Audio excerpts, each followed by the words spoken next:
Well, the winds are no longer gusting to 50+ miles per hour here in the Red River Valley. There are still a few locations with some wind gusts, but quieting down a little bit after a record high temperature set again this week for the second time. And after 2 straight days of gusty winds, a break from that would be nice. And we have a break for you. Let's take a look at temperatures. We have those 30s anywhere you see the blues, including north central Minnesota and near Lake of the Woods, 37 in Devil's Lake.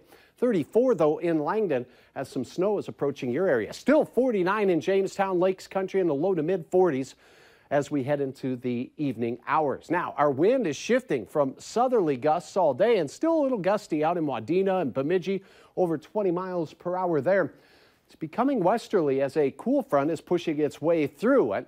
Wind speeds now tapering off a bit. However, along that boundary, we're starting to see them pick right back up in western Stutsman County with gusts to 40 miles per hour. A wind advisory remains in effect for the James River Valley and the Devil's Lake Basin and the Devil's Lake area for around midnight is when it is set to expire. So breezy conditions continue for our western and eastern counties. 47 right now in the Fargo-Moorhead area. Here's a look at a batch of snow from Winnipeg into north central portions of North Dakota.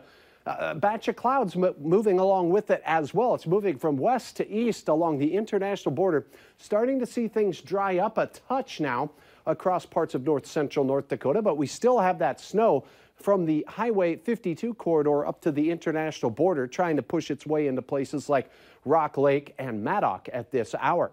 Here is a look at your hour-by-hour forecast. Now, any moisture down south of Highway 2 looks to be drying up as we go through the evening, but it will continue to skirt the international border through the evening, and by 10 o'clock it will be on its way out of our viewing area.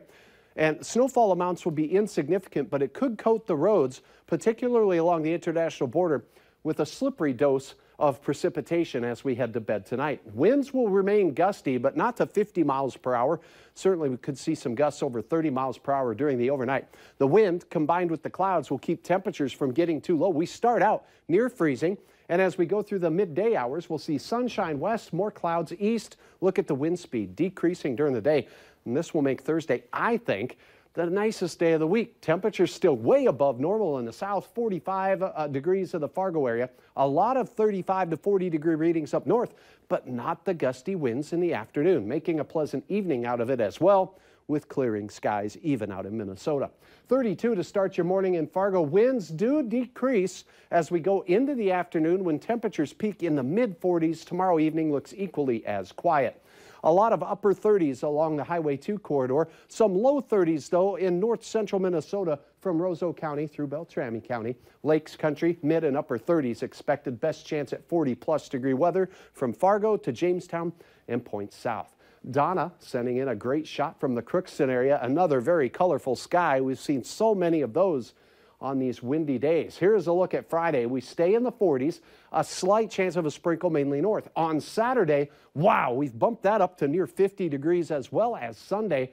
But late Sunday and into Monday, it all goes away. And winter-like weather does return with highs in the teens and 20s in the region. And it looks like it could stay cold all the way through at least mid-December. Well, you know, it is that time of year. Yeah, you might want to bring in the laundry from the clothesline. There you go. I will. Yeah, Okay. thank you. Yeah. According to the